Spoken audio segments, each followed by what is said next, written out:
Bruce Lee was pushing when Brandon Lee, his son, thought he could endure it and then. Bruce Lee was pushing when Brandon Lee, his son, thought he could endure it, and then. The air in the Hong Kong dojo was thick with the scent of sweat and leather, the rhythmic thwack of Bruce Lee's nunchaku cutting through the silence like a metronome. Brandon, barely 16 but already built like a coiled spring, watched his father's movements with the hunger of a disciple who had spent years trying to match his legend. The lesson today was endurance, not just of the body, but of the mind.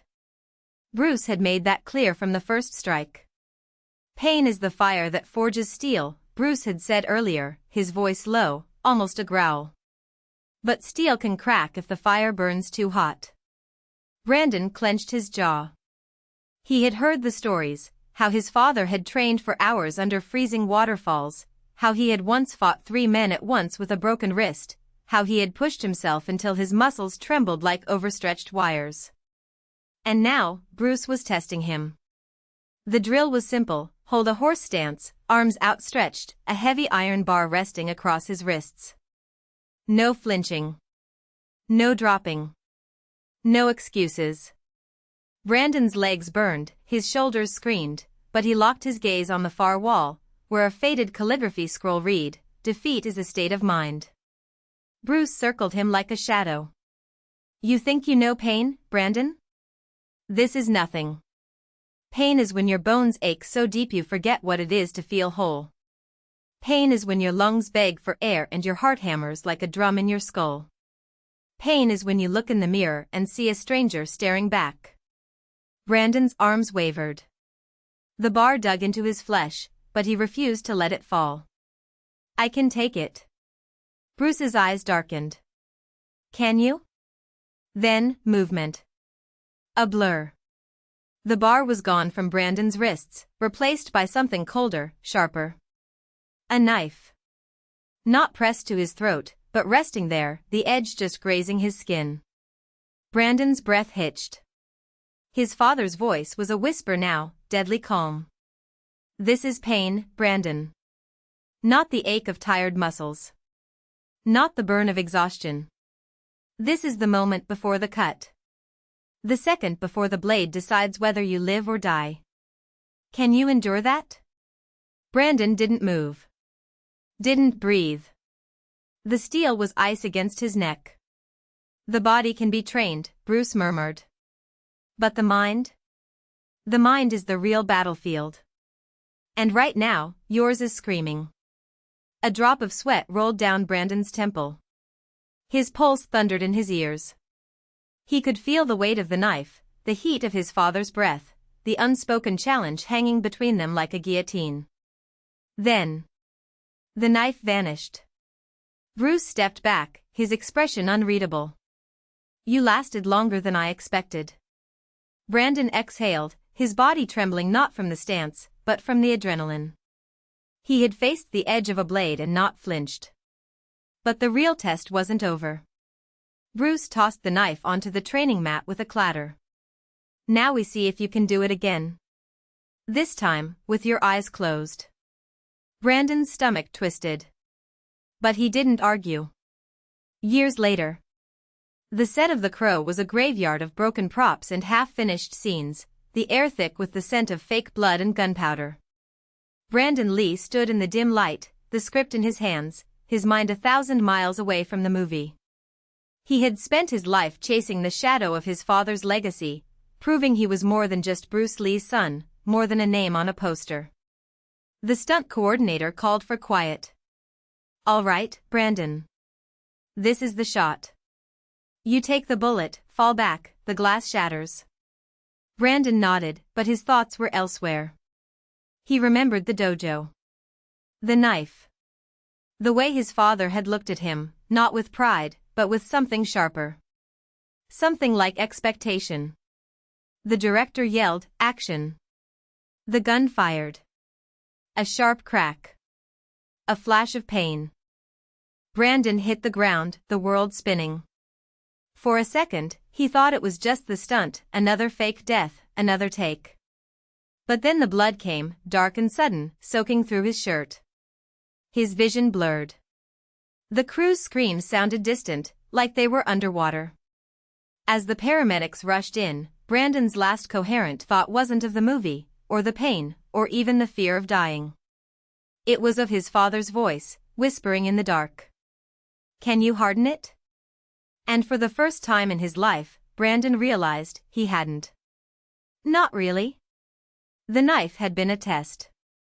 The bullet had been the answer. And the answer was no. But by then, it was too late. Brandon woke up in a hospital room, the monitors beeping in a slow, steady rhythm. The pain was a ghost, present, but dulled by painkillers. His mother was at the bedside, her eyes red, holding his hand too tightly. She didn't say anything. It didn't need to. Outside, the police waited to question him. The studio had previously issued a statement, a tragic accident during filming. Actor Brandon Cole is stable and recovering. But Brandon knew the truth. It hadn't been an accident. The revolver was not a blank. The bullet was real. And someone wanted him to die. Your father. The name burned in his mind like an open wound. The man who had raised him to be strong, who had trained him since he was a child to endure pain, hunger, humiliation, all in the name of an endurance that had never been truly tested. Weakness is a choice, he used to say. But Brandon had never understood what that meant until now. Until the moment the bullet tore through his body and he realized that, deep down, he had always known, his father had not prepared him for life. Prepared him for death. The days in the hospital dragged on. Police found fingerprints on the gun, but not his father's. Those of a production assistant, a man named Daniel Reeves, who had disappeared on the same day as the shooting. Brandon recognized the name. Daniel had worked on the set for 2 weeks, always quiet, always watching. When the police showed him a photo, Brandon felt his stomach drop.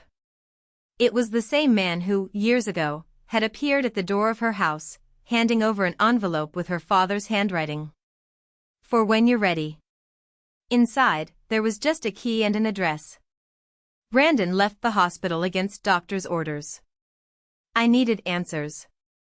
The address took him to an abandoned warehouse in the suburbs, a place that smelled of mold and gasoline. The key opened a rusty safe. Inside, there was a dossier. Photos. Newspaper clippings. Medical reports. And a name he knew well, Project Resilience. His father wasn't just a bitter ex-military man. He had been part of something bigger, a 1990s government experiment where children were subjected to extreme conditions to test the limits of human endurance. Brandon wasn't his son. It was a test subject. And Daniel Reeves? One of the others. The dossier ended with a handwritten note, the ink already faded. They failed. You won't. Brandon found Daniel in a cheap motel, his face marked by old scars. The man was dying, cancer, from the oxygen tubes beside the bed. When she saw Brandon, she smiled, as if she had been waiting for him for years. Did he tell you? Daniel whispered. Not everything. Of course. Daniel coughed, blood staining his lips. Your father, he believed that pain was the only thing that made us human. But he was wrong. Pain only breaks us. Or makes us break others. He paused, breathing hard. He chose you because you were the weakest. The one who cried the most. The one who begged the most to stop. And that made him proud. Brandon felt the ground open beneath his feet. Why? Because he wanted to prove that even the weakest could become strong. But when the project was closed, he couldn't stop. He started training you. Training us. Using us. Daniel closed his eyes. He told me to kill you because he knew you were looking for answers. And answers kill people like him. Brandon left the motel with shaking hands. His father was somewhere. And now, he wanted answers too. The last clue took him to a cabin in the mountains, an isolated place where cell phone signal didn't reach. Inside, the air was thick with the smell of gunpowder and sweat. His father was sitting in a wooden chair, a gun in his lap, as if he had been waiting for him. "It took a while," said the old man, without surprise. Brandon didn't respond. He just looked at the man who had created him, who had shaped him, who had betrayed him. And for the first time, he didn't feel afraid. "You prepared me to die," Brandon said, his voice firm. "But I won't. Not for you." His father smiled, as if that was exactly what he expected to hear. "Then prove it." The gun went off. Brandon threw himself to the side, the bullet grazing his shoulder. The old man stood up, quickly for a man of his age, and walked forward. Brandon didn't think. Acted. The years of training, the punches, the cuts, the sleepless nights, all came back in an instant. He dodged, counterattacked, felt his father's bones crack under his blows. When he finished, the old man was on the floor, bleeding, but still smiling. "See," he whispered. "You held up." Brandon pulled away, breathing hard. There was no triumph. Just an emptiness where fear had been. "I can't take you anymore." And he left the cabin without looking back. Months later, Brandon was on a film set again, but not as an actor. As a stunt consultant.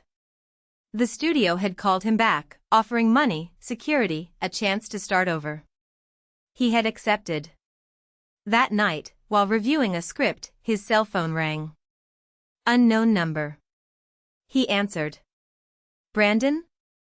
The voice was familiar, but he didn't recognize it right away. "Who is it?" "It's Daniel. Or rather, what's left of me." "A break. Your father wasn't the only one. There are more. Others like us. Others like you." Brandon hung up. He looked at the script in front of him, the words blurred by the dim light from the lamp. Resilience Project. He knew it wasn't the end. But for the first time, I wasn't afraid of what was to come. Because now, he knew the truth. Pain did not define him. He was the one who decided what to do with her. Final chapter, the last scene. Brandon turned off the cell phone with a sudden movement, as if the device was burning in his hands. Daniel's voice echoed in his mind, broken by the static of memory. "Your father wasn't the only one. There are more. Others like us."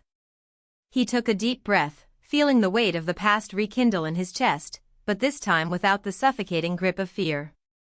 There was something different now, a cold, almost mechanical clarity, as if each piece of a puzzle was finally falling into place.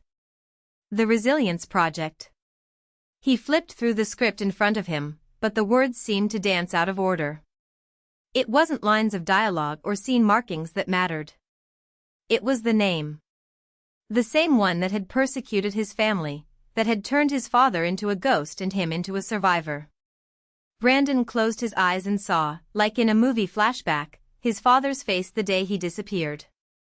There was no fear in him, just a silent determination, as if he knew the end was near. "They're going to look for you," he had said once years ago, while fixing the engine of an old car in the garage. "When this happens, don't run away. Face it." Brandon opened his eyes. "I wouldn't run away." The studio was empty at that hour, except for the night security guards and a few technicians cleaning equipment. He put the script in his backpack, grabbed his car keys and left without looking back. There was no time for explanations. If Daniel was alive, or whatever was left of him, that meant the project was still active. And if there were others like him, others who had been shaped and broken and rebuilt, then they too would be in danger. He drove to a cheap motel on the outskirts of town, one of those places where no one asked questions. In his room, he opened his laptop and typed the name of the project into an encrypted search engine. Nothing. No official results, just obscure forums with conspiracy theories and fragmented reports from people who swore they had been reprogrammed. But one thing caught his attention, a recurring IP address in one of the posts, always accompanied by the same phrase, "They're still watching us." He traced the IP to an abandoned warehouse in the suburbs. It wasn't much, but it was a start. The warehouse smelled of mold and rust. Brandon entered with a flashlight, footsteps echoing in the empty space. The walls were covered in graffiti, but among the graffiti, something caught his attention, symbols identical to the ones his father had scribbled in a notebook years ago. Symbols that, he now knew, were not random. They were codes. In the center of the warehouse, a rusty metal door. He pushed her with his shoulder, and she gave way with a creak.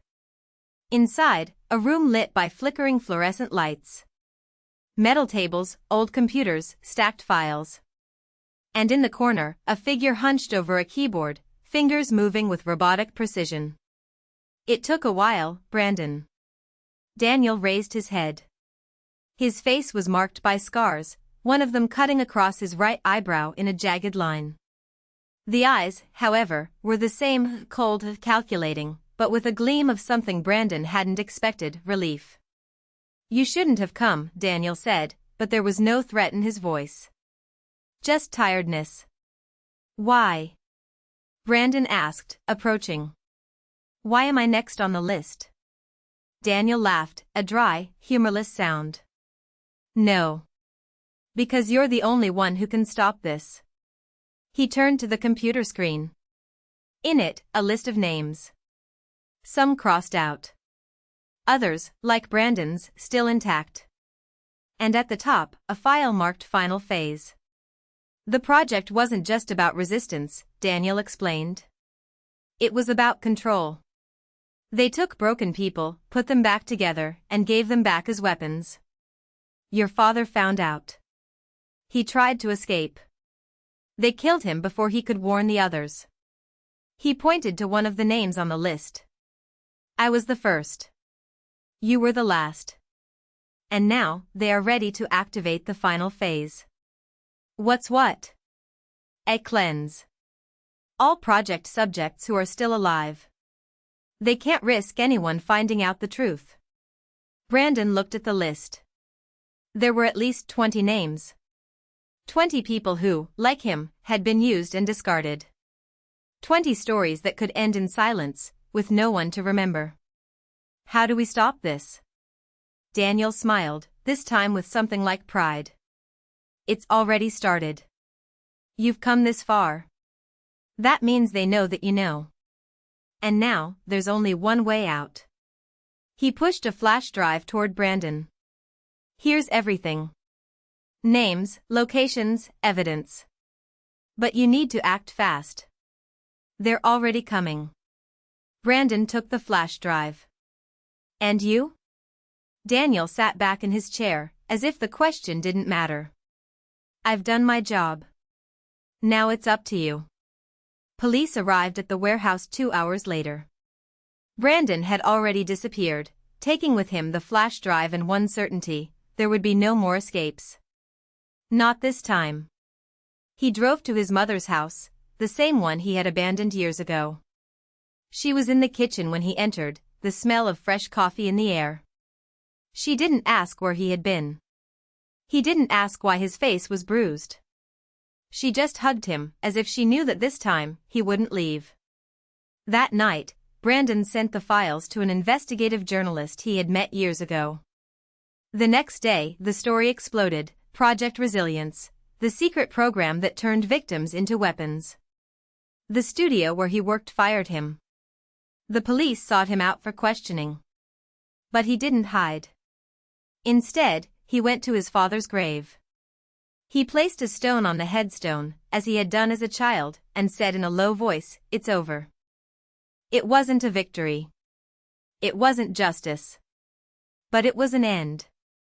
And for the first time in years, Brandon slept without dreams.